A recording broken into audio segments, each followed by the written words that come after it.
Enjoy this tutorial on our GL320MG Tracker. On app or website, click Activate Device. Enter Tracker's IMEI Continue on and select the plan you would like. Now fill out personal account information. Read over terms and press I agree. Now enter in your card number and your device is activated. Be sure to charge up device for a few hours after activation. Now that the device is activated and charged about an hour upon activation, you'll be able to log in and view its location. This tracker is portable and lasts up to 3 weeks on a single charge.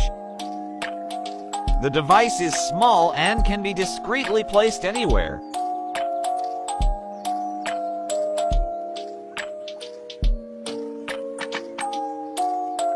A charger and USB wall plug is included. When charging, it is preferred to leave it by a window.